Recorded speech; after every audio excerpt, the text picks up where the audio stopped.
పెట్టి మొన్నే కదా గన్నవరంలో యాక్టివ్గా ఉన్నారు. మీది ఎవరితో పెళ్లి అయితే టీడీపీ వాళ్ళది ఆ పెళ్లికి వచ్చారట, అందరినీ పలకరించడానికి చూసారట, చాలా యాక్టివ్గా ఉన్నారు. నేను ఇంక పూర్తి స్థాయిలో మరి రంగంలో ఉంటాను, గన్నవరంలో మళ్ళీ మనమే జెండా ఎగరేస్తాము, నేను దేనికి భయపడను అని భరోసా ఇచ్చిన కొన్ని రోజులకి ఆయన మిస్ అవ్వడం ఏంటి? ఎక్కడికి వెళ్ళిపోయాడు ఆయన? మళ్ళీ ఆయన మీద ఏదో కేసు పెట్టారట, ఏం జరుగుతుంది? నమస్కారం వర్మ గారు, మీకు ప్యానల్లో ఉన్న మిత్రులకు అలాగే 99 వీక్షకులందరికీ నమస్కారం సార్. వల్లభనేని వంశీ గారు చెప్పేది ఒకటి చేసేది ఒకటి జరుగుతూ ఉంది. నేను ఒక వల్లభనేని వంశీ గారు మొన్న 15 డిసెంబరు ఆయన ఫేస్బుక్లో ఒకటి రాశారు సార్. పుచ్చలపల్లి సుందరయ్య గారు లాంటి మహనీయులు ప్రాతినిధ్యం వహించిన గన్నవరం నియోజకవర్గంలో ఇటువంటి దిగజారుడు రాజకీయాలు చేయడం హేయమైన చర్య. ప్రజాస్వామ్యంలో భౌతిక దాడులకు ఎన్నటికీ ఆస్కారం ఉండకూడదు అని ఒక నీతి వాక్యం రాశారు సార్. పుచ్చలపల్లి సుందరయ్య గారు ఆయనకి ఇప్పుడు గుర్తొచ్చారు. ఆ నియోజకవర్గం నుండి ప్రాతినిధ్యం వహించినటువంటి మహానుభావుడు పుచ్చలపల్లి సుందరయ్య గారు వల్లభనేని వంశీ గారికి అధికారం కోల్పోయినాక, చిత్తుగా ఓడిపోయినాక డిసెంబర్ 15వ తారీఖు ఎందుకో గుర్తొచ్చారు. గుర్తొచ్చి ఏం చెప్తారంటే, అట్లాంటి మహనీయుడు ప్రాతినిధ్యం వహించిన గన్నవరం నియోజకవర్గంలో దిగజారుడు రాజకీయాలు చేయడం హేయమైన చర్య అంట. ఎవరు సార్ దిగజారుడు రాజకీయాలు చేసింది అక్కడ? దిగజారుడు రాజకీయాలు ఎవరు చేసింది? నోటికి ఏది వస్తే అది వాగింది ఎవరు అక్కడ? ఇక ఆ తర్వాత ప్రజాస్వామ్యంలో భౌతిక దాడులకు ఎన్నటికీ ఆస్కారం ఉండదంట సార్. ఆ భౌతిక దాడి చేసినందుకే సత్యవర్ధన్ అనేటటువంటి ఒక దళిత సామాజిక వర్గానికి చెందినటువంటి ఒక యువకుడిని నువ్వు కిడ్నాప్ చేసి హత్యాయత్నం చేసినందుకే ఫిబ్రవరి 13, 2025 నిన్ను అరెస్ట్ చేసి 137 రోజులు జైల్లో ఉన్న తర్వాత జూలై 2, 2025 రిలీజ్ అయ్యావు. అయితే దానికంటే ముందు ఇంకొక భౌతిక దాడి చేశాడు జూన్ 7వ తారీఖు 2024 సునీల్ అనేటటువంటి ఒక వ్యక్తిపై మారణాయుధాలతో దాడి చేస్తే అది ఎఫ్ఐఆర్ అయింది. కోర్టులో లంచ్ మోషన్ పిటిషన్ వేసి ఇమీడియట్ గా దీన్ని అరెస్ట్ చేసే అవకాశం ఉంది, కోర్టు దీన్ని అర్జెంట్ గా ఈ కేసు తీసుకుని నాకు బెయిల్ ఇప్పించాలని చెప్పి హైకోర్టుకి వెళ్తే హైకోర్టు తిరస్కరించారు.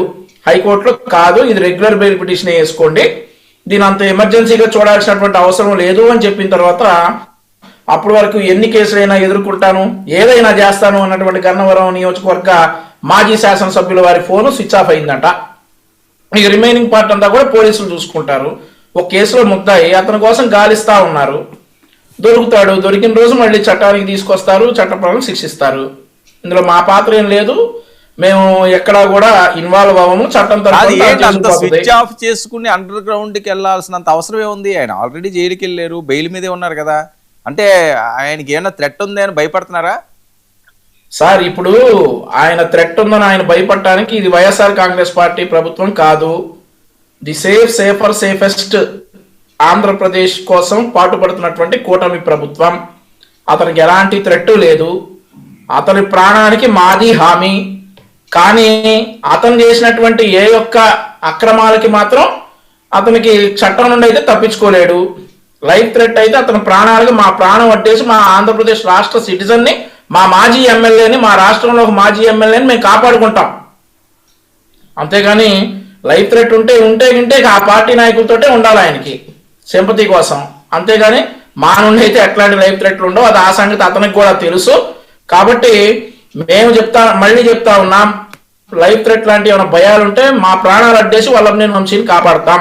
అలాగని చెప్పి ఆయన చేసినటువంటి రాజకార్యాలన్నిటి నుంచి కాపాడటం అయితే ఎవరి తరం కాదు, జగన్మోహన్ రెడ్డి గారి తరం కూడా కాదు. ఏంటి వంశీ మీరు ఎంత మంచి వాళ్ళు, ఆయన ప్రాణాలకి మీ ప్రాణాలు అడ్డేస్తాం తేలిక సార్? సార్ ఈ రోజు ఒక మానవ జన్మ ఎత్తడం అంటే ఏంటో తెలుసా సార్? ముందుగా తాబేలుగా పుట్ట 500 ఏళ్ళు బతుకుతామట. ప్రపంచంలో ఉన్నటువంటి సమస్త జీవరాశులు సార్, కుక్క, నక్క, పంది, గొర్రె, మేక, బర్రె అన్నిగా పుట్టి చివరికి మానవ జన్మ ఎత్తుతాం సార్. అంత మహత్తరమైన మానవ జన్మ సార్. ఒక గొడ్డలు పొడితే ఎలా సార్ చంపేస్తారు? మనుషులను చంపేటువంటి ఈజీగా. అతను థ్రెట్ ఉందనంటే మా ప్రాణాలు అట్టం పెట్టి కాపాడుకుంటాం వల్లభనేని వంశీని. మా రాష్ట్ర పౌరుడు సార్, మా బాధ్యత కూటమి ప్రభుత్వంగా మా బాధ్యత మా రాష్ట్ర పౌరులందరినీ కాపాడుకుంటాం. అతనికి ఏది కానివ్వం సార్. అలాగని చెప్పి అతను చట్టపరంగా చేసినటువంటి వారి విషయాల్లో శిక్ష పడకుండా ఎవరు అతన్ని కాపాడలేడు. అతని ప్రాణానికి ఏమైనా ప్రమాదం ఉంటే మేము చూసుకుంటాం. రైట్ సురేష్.